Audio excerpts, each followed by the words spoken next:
All right, here we are. We have reached the success factors section of your presentation, Andreas. And the first success factor that you have on the list here is you have to recognize the value of risk management. Now, people who have watched this presentation, they'll get it. Those are project managers. They now understand how to do risk management on their project and they see the value of it all. It's probably not those people that you necessarily meant that have to recognize the value. I assume there are other people that need to recognize the value as well, right? Right. You need to recognize the value on all levels. It starts with all your project team members, because they need to support you. They are the specialists which tell you about risks, and you need their input to create good risk response plans. And of course, you also need support on the C-level, because if management, which report to, knows about risk management and supports it and recognizes the value, but the C-level doesn't, they can talk and talk and talk and nothing happens, and they won't get the budget and the resources to do risk management and to implement risk response plans. So it needs to become part of the culture of the company, of your project management culture. And if you start to introduce risk management into an organization, it's as complicated as introducing project management itself. Because again, you need to have a sponsor which is very high in the organization, and you need to get everybody on your side. Yeah, I was just going to say this is probably not something that a lowly project manager who manages a small project can push through. This is something that needs to come from a higher level, from a PMO level, from a strategic level, that risk management is something that we do in our organization. It's valuable, we need it, let's do it, and everybody falls in line and understands and recognizes the value of it. And there need to be some basic rules which everybody knows, because the feeling what is a risk and what is opportunity is very different between individuals, and you need to have some common understanding what a risk and what an opportunity is. So it starts with words. Yeah. Second one on your list, the individual commitment and responsibility for risk management. That's the next step after recognizing the value. You need to do it yourself, and if you see there's a risk and you're not a project manager, you need to go to your project manager and tell him, hey, I found a risk, let's talk about it. And the project manager needs to say, okay, that's great, let's talk about it and let's get the right people together to get this done and to know what we have to do. Mm-hmm. And we need to feel responsible. If you're a risk action owner, it is very important that you do your job and that the risk response is implemented at the right time. Yeah, and I assume responsibility and accountability here in this particular sense goes hand in hand, right? If you're the risk action owner, you are responsible for it. You're also accountable for making sure that it happens. The risk action owner is not accountable for the risk. The risk owner is accountable. The risk action owner is the guy who says now, and the risk owner says, oops, I'm sorry. I get it. So the risk action owner is the person who says the risk is here. Yeah, and we will implement the plan. So okay. If you're sitting in your PMP exam, this distinction is not so important. It's important if you specialize on risk management. Okay, good. Open and honest communication. You know, this takes me back to the slide that we saw early on with the 3 cars. You know, the time, scope, budget. On one slide they were nicely lined up, and then on the next slide they were totally in disarray. And this open and honest communication comes into place right here at the very beginning, where you tell people, look, you may feel that everything is good, but let me show you what it really looks like. Yeah. And open and honest communication might be an enemy of shareholder value. So you need to think about uh, the value of projects and how you want to run your company. If you're looking on short-term value, you will have an issue. You can only do risk management if you have a long-term view of everything. And you need to talk openly about the risks, and you need to accept that sometimes it's better not to do a project. Although if it looks great, sometimes it's good not to do it or to do it totally different.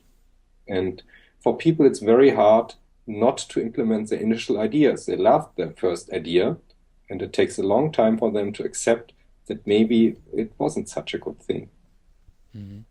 There's another area where I think risk management and a long-term view comes into play, and this has to do with um, doing something today in risk management to avoid problems in the future.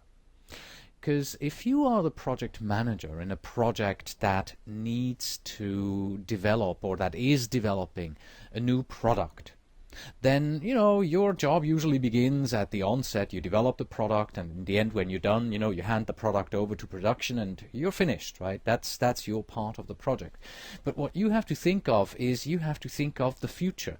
You have to think of the people in your help desk who get calls from customers. So what can you do today to reduce the risk of this product failing? To reduce the risk of your people having to spend hours and hours and hours fixing things and helping customers in order to make it work. So the long-term view here, the open and honest communication internally has to be, we have to invest money today in order to save money down the road. It's about the product life cycle, not only about the Yes, product life cycle. And a yes. lot of people think, okay, I'm a project manager. When the project is done, I'm out. Perhaps I do a lesson learned and I will close the project, but there's a certain part of responsibility regarding the product life cycle. Hmm. And it's very important for all the team members to talk about risks which may occur later, as you discussed. For example, customer care may have an issue later. Right. The fourth item here on the list is scale to the project or tailor to the project. And I'd like to go back to the previous screen here, the risk response plan. And I asked you, do you have to do all of these from 1.1 to 3.3 together? So if you have 300 risks, you do this 300 times. And you said, yes, if you are a machine, you will do that. So this is what you meant by scaling it, by tailoring it to the project, right? You do what is required on the project. You also said that, for instance, the quantitative Yes. risk response plan, no, the quantitative risk analysis, excuse me, is very usually the first process that you drop out of the processes. Is that what we're talking about here? Exactly. So usually, if you plan a project management system or a project management methodology, you have to care for project of different sizes. So most of the time, you define classes of projects, for example, small, medium, large, and it's important to give people different kinds of frameworks which are suitable for the project size. And for small projects, you can use a simplified template. You don't need many projects. For example, checklists are sufficient, whereas in large projects, there are no checklists um, used by single people, but in large projects, you may even have whole teams which are focusing on a certain part of risk management. So right size it, and better and simple is usually, sorry, uh, simple and smaller is usually better because you can understand it better. But you need to ensure that you do not drop important details which are needed to make a decision later. Okay. Number 5 on your list, balance, cost, effort, and value. It's kind of the same underlying theme. Do not spend too much money or man hours on risk management and keep the business value in mind. So it doesn't make sense to invest 50% of your project budget into risk management. Okay. Once again, And we're talking, the scaling and the balancing. Okay, that goes hand in hand. You're absolutely right. and then we have again money and resources. To get something done, you need budget and resources. And usually, as you saw in the risk register, you write down how much money you need to implement a certain risk response, and you should also write down how many people you need.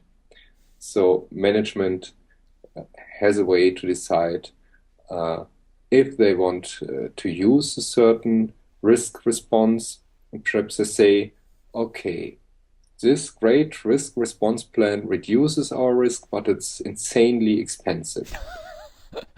Maybe they will say, okay, do the best with half of the budget. And so you come up with a different plan. But you need the money. And this brings us back to point number 1. If C-level doesn't recognize the value of risk management, you won't get the budget and you won't keep the resources. Because if somebody takes away this budget and these resources during the project, you have an issue. You don't have risk management anymore.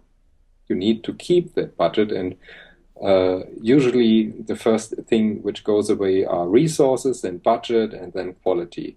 And you need to keep your hands on these things.